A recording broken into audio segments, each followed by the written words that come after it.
Hannah and Victoria had always harbored a deep longing for adventure, and their journey to Ireland in the summer of 2010 was meant to fulfill that very desire. They meticulously packed their backpacks with maps, snacks, and a profound sense of excitement as they set out on a hiking expedition into the remote Irish countryside. The day greeted them with radiant sunshine, casting a golden hue over the sprawling, lush, green landscape. Their journey began along a meandering trail that led them through dense woods and across babbling brooks. Time seemed to melt away as they explored the ruins of ancient structures, capturing photographs of breathtaking vistas that would later adorn their scrapbooks, and truly embracing the liberating spirit of the wilderness.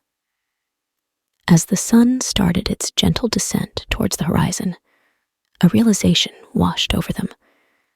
They had ventured deeper into the heart of the forest than they had initially planned.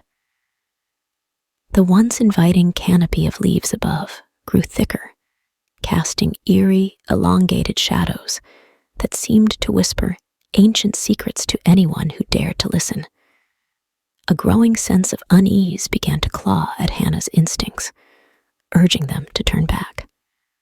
However, Victoria, ever the adventurous spirit, insisted that they press on. With each step, the woods transformed from an enchanting haven into an ominous labyrinth of darkened mysteries. The forest floor grew uneven, and they stumbled upon a moss-covered, long-forgotten altar adorned with cryptic symbols. The air grew heavy with a palpable malevolence, hinting at something sinister that lay in wait. The very trees around them appeared to come to life, as though harboring a deeper, more nefarious purpose. Their world plummeted into sheer terror when they stumbled upon a clearing. From the dense underbrush emerged unearthly creatures, grotesque in their twisted forms. Their eyes gleamed with an unnatural hunger for the girl's flesh.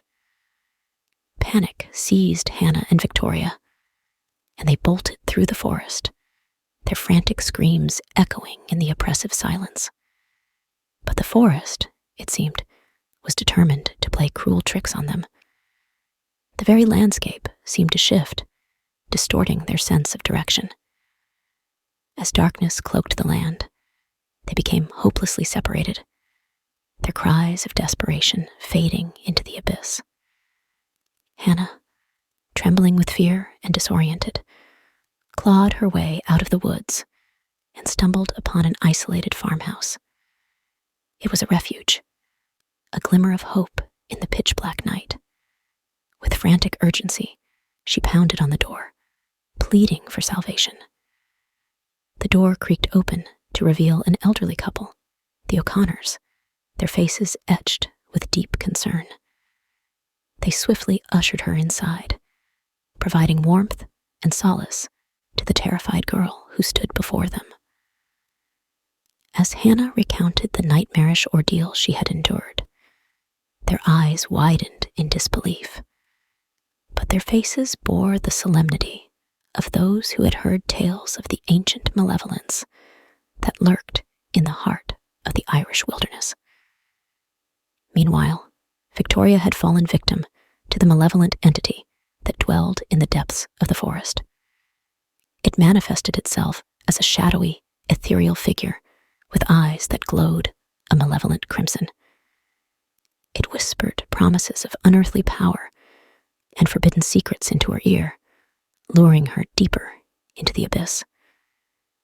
Back at the farmhouse, Hannah and the O'Connors recognized that they had to confront this ancient evil head-on. Armed with knowledge passed down through generations of Irish folklore, they embarked on a perilous journey of preparation. They gathered herbs, ancient scrolls, and other arcane implements required for a ritual that would banish the malevolent force that had plagued their lives. The night descended upon the farmhouse like a shroud, growing colder and darker with each passing moment. The O'Connors, with Hannah by their side, began to chant incantations that resonated with the very heartbeat of Ireland itself. Their voices, a haunting melody, called upon the spirits that had watched over the land for millennia. In the heart of the forest, Victoria found herself ensnared by the malevolent being. It whispered promises of power and secrets beyond mortal comprehension, ensnaring her in its treacherous web. Her cries for help dissolved into desperate pleas for release. As the incantations in the farmhouse reached their crescendo, a cataclysmic battle between light and darkness erupted. The very foundations of the farmhouse trembled, and the earth itself seemed to revolt against the ancient evil that had dared to encroach upon its territory. The malevolent entity, howling in agony, finally released its grip on Victoria. She emerged battered and shaken, a vessel of torment, and yet a survivor of unimaginable horrors. With the first rays of dawn breaking over the Irish countryside, the ancient evil that had haunted the lives of Hannah, Victoria, and the O'Connors dissipated into the ether. It was vanquished, banished back to the shadows from whence it came. The Irish land itself seemed to breathe a sigh of relief, the wind whispering secrets of gratitude. Hannah and Victoria, forever changed by the horrors they had borne witness to, emerged from this harrowing ordeal with a bond that transcended friendship. Their journey to Ireland had become an epic tale of survival, an adventure etched into their souls. It was a testament to the enduring strength of their friendship in the face of unspeakable evil. As they left the isolated farmhouse behind and made their way back to civilization, they knew that their lives would never be the same. They carried with them the knowledge that the supernatural world was not just the stuff of folklore and superstition. It was a very real and malevolent force that could encroach upon the realm of the living. The memories of that summer in 2010 would forever haunt their dreams, a reminder that the world was filled with mysteries that defied explanation. And as they looked back one last time at the remote Irish countryside, they knew that some secrets were best left undisturbed, buried deep within the earth, waiting for the next unwitting traveler to stumble upon them.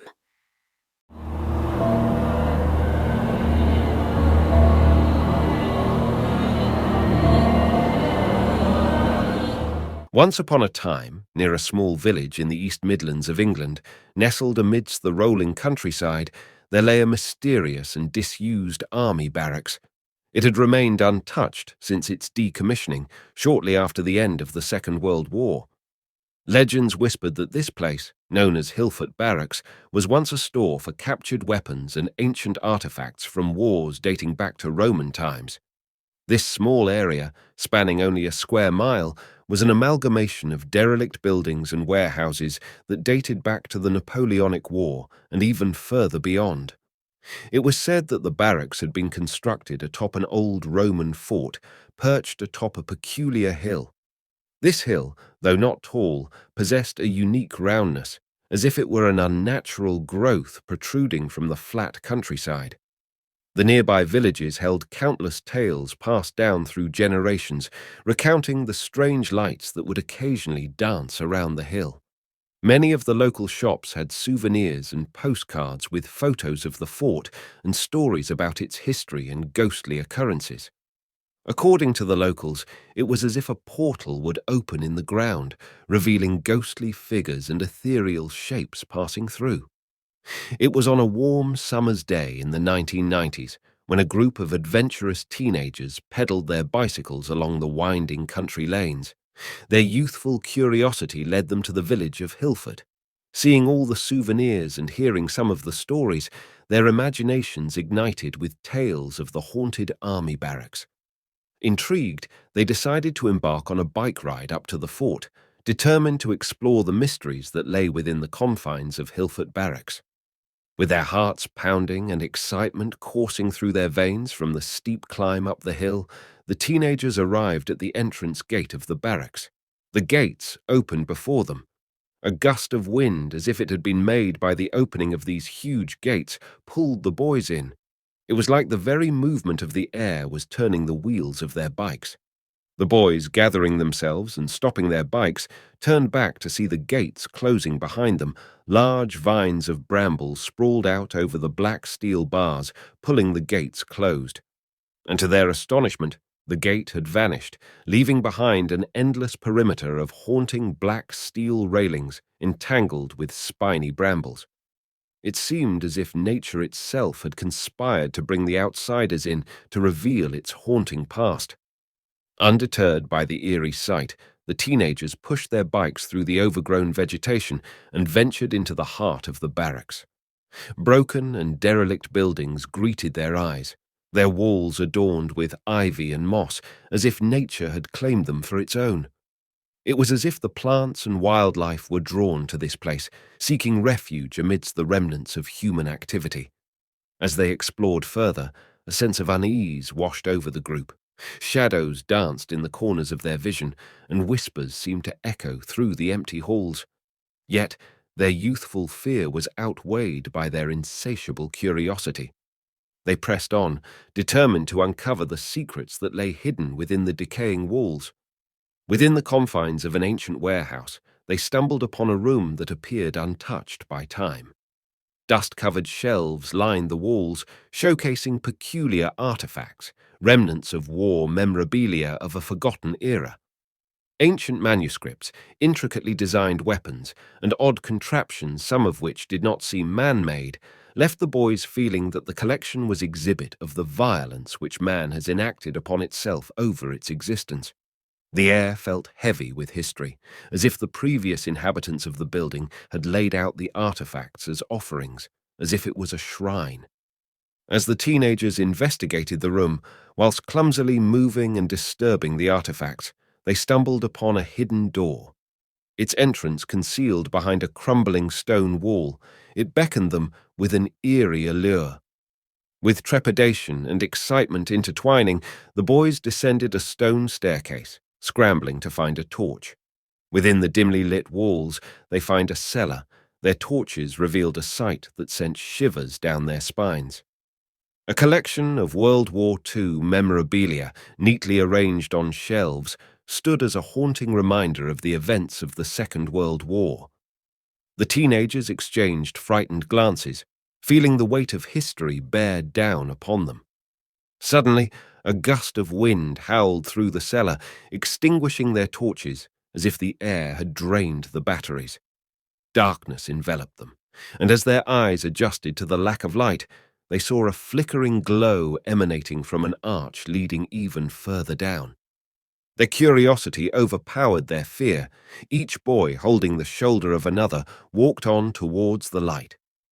As they cautiously approached the source of the ethereal light, to their astonishment, the arch opened into a vaulted chamber adorned with ancient symbols and artifacts. The room seemed suspended between time, bridging the gap between ancient civilizations and recent history. It was as if the secrets of the past had converged within these walls, waiting for the right moment to be unveiled. As the teenagers absorbed the splendor and mystique of the ancient chamber, they felt a profound connection to the history that had unfolded within these grounds. Laying in the center of the chamber was a large stone sarcophagus, adorned with intricate carvings of chariots and Roman soldiers. To the rear of the chamber stood a statue of Mars, the Roman god of war. The group, looking up at the stone statue, which almost looked lifelike, saw it begin to glow. The light emanating from a golden spear and illuminating a red cloak which began to flow. The statue was suddenly looking right at the boys, stone and cold, as if the stone had reformed itself. The statue raising its arm holding the spear pointed to the sarcophagus. The lid began to raise, and with an enormous burst of light, the boys were back outside the barracks, still on their bikes, as if nothing had ever happened. It was as not real. But it was night time, and coming up the road to the barracks was a pair of headlights. The boys, still startled from the ordeal, and not knowing if what they had experienced was real, were surprised to see a van pull up in front of them. It was a security van, and a man got out, wearing a uniform with a large Alsatian dog, which was whimpering and growling and seemed very uneasy. "What the hell are you doing out here at this godly hour?" the man screamed. "This is the second time this month I've had to come up here after some kids getting lost in the woods." The teenagers, still shocked, ask, "Why, what time is it?" 3 o'clock in the morning, the security guards screamed, "The police and your parents are in the Hillfort Village Hall." The security guard leads them down the road to the village. The road was a dark, tree-lined lane with no lighting, but the village was all lit up in the distance and guided the way. Towards the end of the lane, the boys could see the village, which was bustling with police and TV crews. Standing across the road were the boys' parents. The parents, rushing over frantically hugging their children, were overjoyed to see them and explained that they had been searching for them for hours all over the barracks and the surrounding woodland, proclaiming that the police, the entire village and them, had searched every building in the barracks and not found them anywhere. With their hearts brimming with awe and reverence and unable to explain where they had been, the teenagers tried to explain their experiences and description of the barracks to their parents and the police. But to them, it seemed unreal, as one police officer stated. "There is only one building with a roof. All the rest are collapsed." At this point, the teenagers were reluctant to go on and wanted to get home as soon as possible. For decades to come, the group's experiences of Hillfort Barracks chilled them. Knowing that shortly after their experience, the military took the site back over and began to build a new barracks directly above the tomb.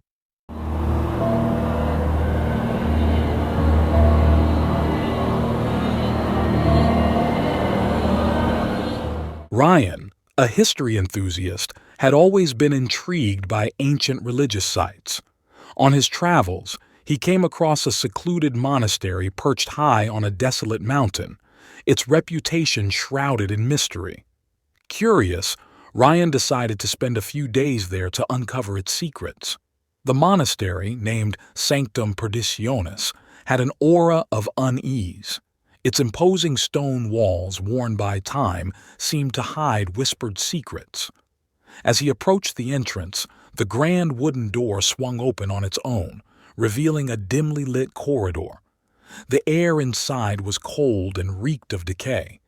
Eager to explore, Ryan began his journey through the monastery's numerous chambers. In the library, he found ancient texts and manuscripts.